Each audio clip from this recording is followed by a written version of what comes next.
안녕하세요, 알비입니다. 제가 돌아왔습니다.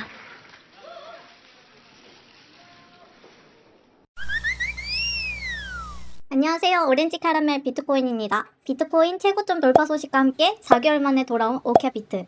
2025년 10월 7일 오늘 비트코인 1억 7,728만 원입니다.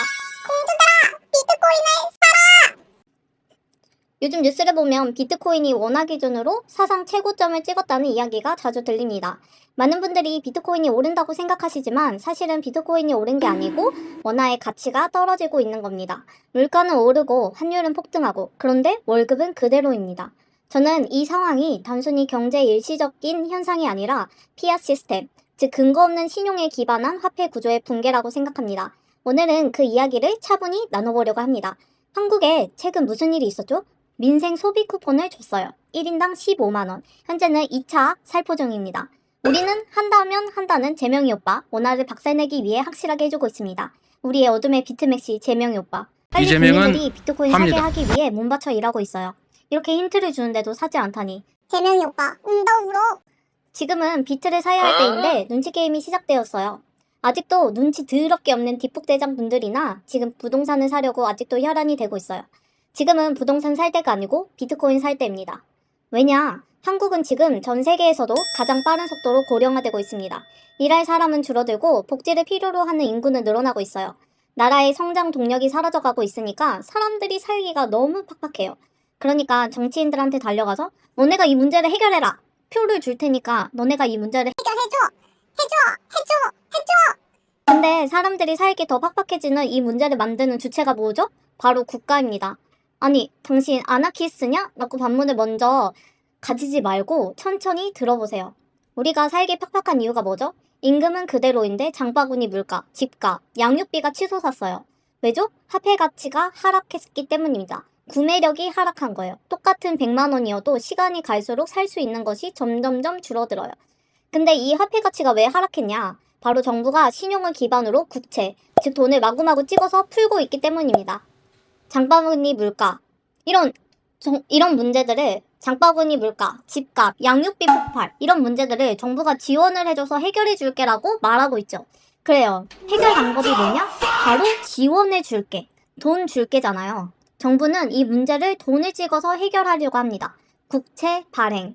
아니 정부가 돈을 찍어서 생긴 문제를 해결하라고 했더니 정부가 돈을 찍어서 이 문제를 해결하겠대요. 이게 문제의 원인인데 근데 정부는 자신들이 아무런 기반 없이 돈을 찍어낸다는 사실을 숨기고 뭐라고 하죠? 이거는 부자들이, 다주택자들이, 대기업들이 자기네 이익만 악착같이 서민들을 뜯어먹어서 그래 라고 연막을 치죠. 서민들의 분노를 부자, 다주택자, 대기업으로 돌리게 하고 표를 쫙쫙 빨아먹죠. 민주당, 국민의힘 제가 봤을 땐 별다를 바 없어요. 기본소득, 청년지원금, 각종 복지정책 듣기엔 좋아 보이지만 그 재원은 결국 국채 발행을 통해 조달되는 겁니다. 국채는 국가의 빚입니다. 그리고 그 빚을 갚기 위해 중앙은행은 돈을 더 찍습니다.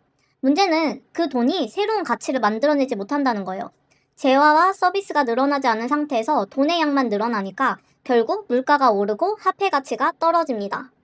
사람들은 세금을 내면 돈이 빠져나가는 걸 느끼지만 인플레이션 세금은 체감하지 못합니다. 정부가 돈을 찍을 때마다 우리 주머니 속 원화의 가치가 조금씩 사라집니다. 통장 잔고는 그대로지만 살 수 있는 물건의 양은 점점 줄어듭니다.